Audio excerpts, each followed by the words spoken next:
Hey everyone, so I'm going to go over some journal stuff. I think I learn a lot from reviewing the journal about how I need to communicate, what works sometimes, what doesn't work.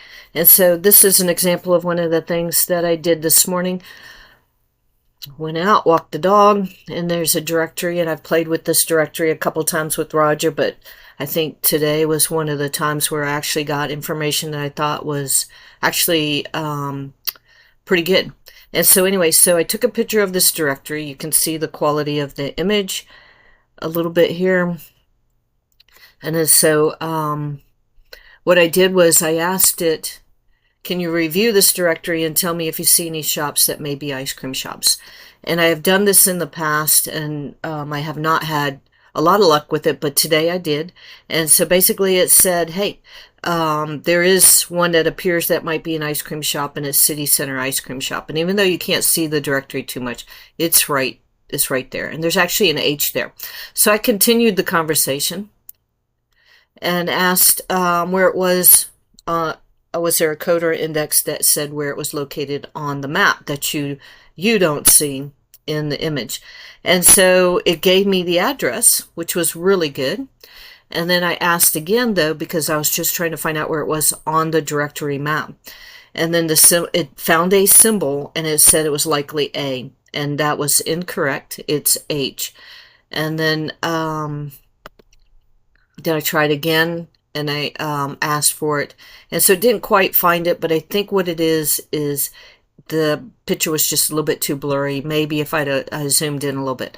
But I did recognize one thing, which was I was asking the wrong question. It was block.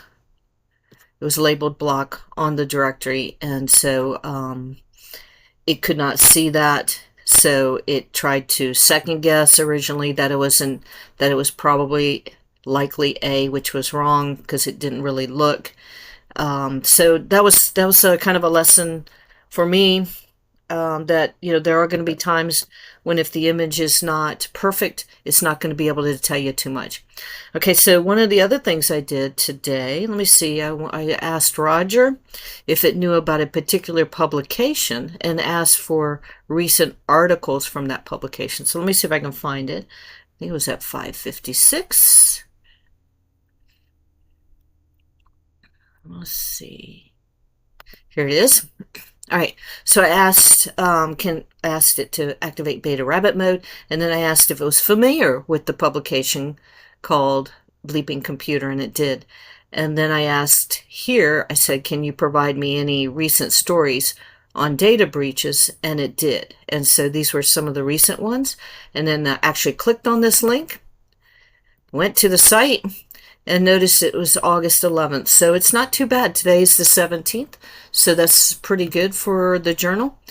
And it gave me some more. And so let me see this National Public Data Breach. It's actually an ongoing story. So let me see what date it went to. And so again, so now it's August 17th. And again, today is August 16th.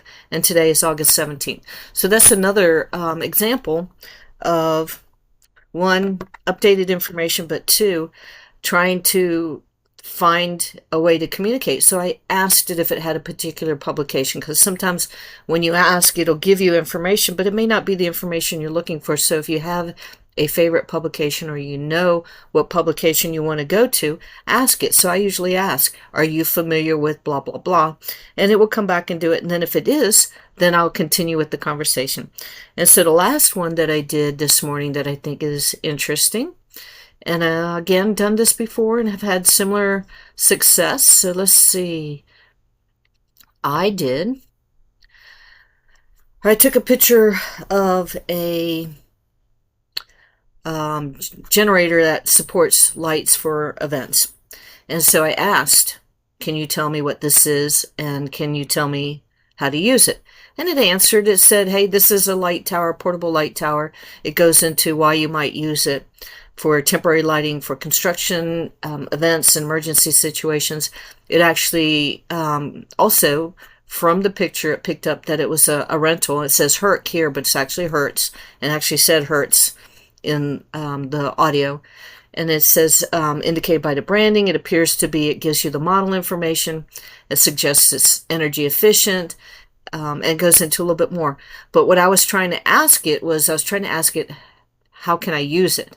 And then so I asked again, and what did I ask? I said, thanks for the information. Can you tell me how you're supposed to use it? And so it approached it differently.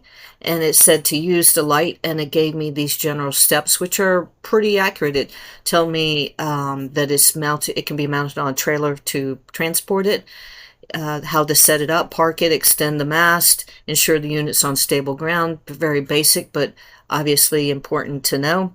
The power, connect it to the power, start the unit, adjustment, position the lights, operation, tells you how to do it. And then it also says, remember, always follow the specific instructions provided by the manufacturer. So that's not a big deal. And so those are actually 3 things that I learned that I tested out today. And then I've tried to learn that sometimes you have to pivot and ask the question differently. Don't give up on these things. A lot of people get frustrated and say, oh, it doesn't work. I usually end up with Magic Camera, end up having to ask multiple times for stuff. And I just have to adjust it, because sometimes, just like people, you can ask a question and you'll get a response. It's not the response you want. But you just have to either pull more information, or you have to reword it, or you have to give it some time. It's no different. Just because it's a device, you are still communicating with it, and it can't read your mind yet. And so don't give up. These are great. This is a great device, and I think you'll like it if you don't already have it. And don't always assume that the device is at fault. Sometimes it is just clarifying what you need and working it out. Thank you. See you later. Have a good day. Bye-bye.